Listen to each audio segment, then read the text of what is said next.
नमस्कार, आप देख रहे हैं गुड़गांव एक्सप्रेस न्यूज। भारतीय कानून में पुरुष के समान महिलाओं को भी अधिकार प्राप्त है, जिसमें अधिवक्ता राजेंद्र पटेल की खास बयान। क्या नाम है सर आपका? मेरा नाम राजेंद्र पटेल एडवोकेट है और मैं जिला सत्र न्यायालय रीवा में एज ए क्रिमिनल लॉयर में काम कर रहा हूँ और मैं कई इंश्योरेंस कंपनियों का भी वकील हूँ और मैं विगत 15 साल से लगातार रीवा के जिला सत्र न्यायालय में, कमिश्नर कोर्ट में, फैमिली कोर्ट में, उपभोक्ता फोरम में मैं जो समाज के लोग हैं उनको कानूनी सहायता देने के लिए, उन्हें कानूनी लाभ देने के लिए सतत प्रयास करता रहता हूँ। महिलाओं को कौन कौन से कानूनी अधिकार प्राप्त है? देखिए, जो हमारा भारतीय संविधान है, जो 26 जनवरी सन 1950 को लागू हुआ, बाबा साहब भीमराव अंबेडकर ने जो संविधान को तैयार किया और जो संविधान के तहत ही सारे भारत देश की जो कानूनी व्यवस्था है वो चलती है, उसमें महिलाओं के लिए पुरुषों के समान ही सारे अधिकार क्षेत्र दिए गए हैं और भारतीय संविधान इस बात को महिलाओं को अधिकार देता है कि वो इस देश में चाहे आर्थिक क्षेत्र में हो, चाहे सामाजिक क्षेत्र में हो, चाहे राजनीतिक क्षेत्र में हो, चाहे जुडिशरी के क्षेत्र में हो, वो पुरुषों के समान बराबर कार्य कर सकती हैं और उन्हें बराबर शिक्षा, नौकरियों में बराबर अपनी भागीदारी निभाने का पूरा अधिकार पुरुषों के समान प्राप्त है। महिला के साथ घरेलू अहिंसा हो रही है, इसका उपचार क्या क्या है? आज़ादी के लंबे समय बाद जैसे जैसे महिलाओं में शिक्षा की जागरूकता बढ़ी है, पहले हमारे देश में जो बाल विवाह प्रथा थी, लोग एक 18 साल से पहले अपने घर में लड़कियों की शादी कर देते थे और उन्हें सारी शादी के बारे में जानकारी नहीं होती थी और जब लड़कियां ससुराल जाती थी तो ससुराल पक्ष के लोग तरह तरह से लड़कियों को प्रताड़ित करते थे, जैसे दहेज मांगना, जैसे घर का काम न करना, जैसे सास और बहू का आपस में ना पटना, जिससे इस प्रकार की घरेलू हिंसा उस लड़की के साथ होती रही। और इसके बाद जब हमारे भारत में कानून में व्यवस्था हुई कि लड़की की शादी 18 साल से ऊपर और लड़के की शादी 21 साल से ऊपर होना चाहिए,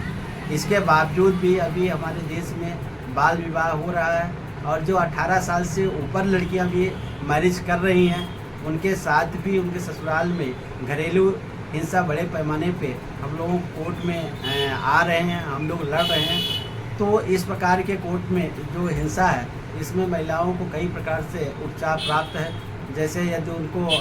पति द्वारा प्रताड़ित किया जा रहा है तो अपने भरण पोषण की मांग कर सकते हैं और यदि उनके सास ससुर द्वारा प्रताड़ित किया जा रहा है तो घरेलू हिंसा के तहत 3 साल से अधिक की सज़ा के प्रोविजंस हैं और वो अपने पति से भरण पोषण भी प्राप्त करने की अधिकारिणी होगी। और यदि उसकी शादी 7 साल से अंदर है तो वो अपने पति, सास ससुर और अपने ननद के खिलाफ जो कानून में व्यवस्था है तो उसके खिलाफ दहेज प्रथा भी लागू कर सकती है, जिसमें 7 साल से ज़्यादा की सज़ा का प्रावधान है। यदि किसी महिला को उसके पति के द्वारा भरण पोषण नहीं हो रहा है तो इसमें क्या उपचार है? देखिए, अभी यदि किसी भी महिला को उसके पति द्वारा प्रताड़ित करके घर से निकाल दिया गया है या उसे भरण पोषण नहीं दिया जा रहा है तो वह महिला अपने कानूनी अधिकार क्षेत्र का लाभ ले सकती है। वो अपने ज़िले के फैमिली कोर्ट में, अभी पूरे देश में फैमिली कोर्ट तैयार की गई हैं, या जो उसके जुडिक्शन में मजिस्ट्रेट कोर्ट है वहाँ जा कर के वो धारा 125 का आवेदन देगी और न्यायालय उसे जो है पर मंथ भरण पोषण की राशि जितना उसके पति द्वारा अर्जित किया जाता है उसका मैक्सिमम 50% तक उसको प्रति माह भरण पोषण की राशि दिलाई जाएगी ताकि वो अपना जीवन यापन अच्छे से गुजारा कर सके। महिला संरक्षण अधिनियम क्या है? देखिए, अभी भारत में आज़ादी के बाद कई बार महिला संरक्षण अधिनियम में संशोधन हुए हैं और वर्तमान समय में जो महिला संरक्षण अधिनियम है वो महिलाओं को कई प्रकार से संरक्षित करता है। जैसे महिला परामर्श केंद्र है, सभी ज़िले में आप देखोगे तो महिला थाना के साथ साथ महिला परामर्श केंद्र है। किसी भी महिला को यदि उसके पति या उसके ससुराल पक्ष के लोगों से द्वारा प्रताड़ित किया जाता है या किसी प्रकार से परेशान किया जा सकता है तो महिला परामर्श केंद्र में जाकर के इससे शिकायत करेगी और महिला परामर्श केंद्र के द्वारा उसके पति, सास ससुर या ननद या जो भी परिवार के लोग हैं जो प्रताड़ित करते हैं उनको भी संबंध नोटिस जारी की जाएगी और उनको बुलाया जाएगा, उनको समझाइश दी जाएगी। और यदि इसके बावजूद भी वो इस प्रकार से महिला को प्रताड़ित करेंगे तो महिला थाना में जा कर के उनके खिलाफ रिपोर्ट दर्ज करा सकती है या स्वयं वो अपने न्यायालय में आकर के डाइवोर्स फाइल कर सकती है। पति द्वारा उसे प्रताड़ित किया जा सकता है या वह अपने पति और सास ससुर के खिलाफ दहेज के मामले में न्यायालय में लगा सकती है, 125 लगा सकती है। वो जो अपने पति की संपत्ति है उस संपत्ति में उसका अधिकार बनता है, वो संपत्ति में अधिकार की लड़ाई के लिए न्यायालय में आ सकती है। इस प्रकार से आज देश के कानून में महिलाओं के लिए पूरा